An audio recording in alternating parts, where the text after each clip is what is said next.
आज आपल्यासोबत स्टुडिओमध्ये आहे चित्रकार निखिल कांबळे। निखिल, तुझं पुन्हा एकदा स्वागत आहे। खूप सुंदर आणि विलोभनीय असं चित्र तू आज साकारलेलं आहेस बाप्पाचं। या पेंटिंग विषयी काय सांगशील? मी माझ्या परीने गणपतीचा म्हणजे त्याच्यामध्ये जीव ओतण्याचा प्रयत्न केलेला आहे आणि मी आजपर्यंत काही मूर्त्या सुद्धा क्लेच्या घडवलेल्या आहेत आणि त्यातूनच हा म्हटलं कॅनव्हासवरती बाप्पा आपला रेडी झालेला आहे। हो हो, आणखीन काय सांगशील या मूर्तीचं चित्राचं या वैशिष्ट्य काय सांगशील? हे आपल्या नेहमी रेग्युलर आपण बघतो जसा मोदक खाताना आशीर्वाद देताना असाच हा बाप्पा आहे आणि फक्त त्याच्यामध्ये चेहऱ्यामध्ये थोडं वेगळं पण आणण्याचा प्रयत्न मी केला आहे आणि बॅकग्राऊंडमध्ये थोडं पॅचवर्क वगैरे आणि पाण्यामध्ये त्याचं रिफ्लेक्शन किंवा कमळांमध्ये तो असा बसलेला वगैरे आहे, असा आपला बाप्पा तयार आहे।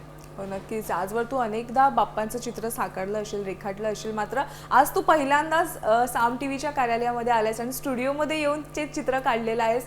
हा सगळा अनुभव तुझ्यासाठी कसा होता? खरं तर सांगायचं झालं तर साम टीव्हीचे मी खूप आभार मानतो की ह्या छोट्या छोट्या कलाकारांना तुम्ही प्लॅटफॉर्म उभा करून दिलेला आहे आणि अशा कलाकारांना आपली कला लोकांपर्यंत पोहोचवण्याचा एक तुम्ही प्लॅटफॉर्म दिला आहे। नक्कीच, खूप छान चित्र रेखाटलेलं आहेस। तुझ्या पुढील वाटचालीकरता आमच्याकडनं खूप साऱ्या शुभेच्छा। थँक्यू, आज आलास आणि आमच्या प्रेक्षकांना इतकी छान पर्वणी दिलीस त्याविषयी थँक्यू। आता isakal.com आहे देशातील नंबर 1 ची मराठी न्यूज वेबसाईट। प्रत्येक अपडेटसाठी isakal.com ला नक्की भेट द्या।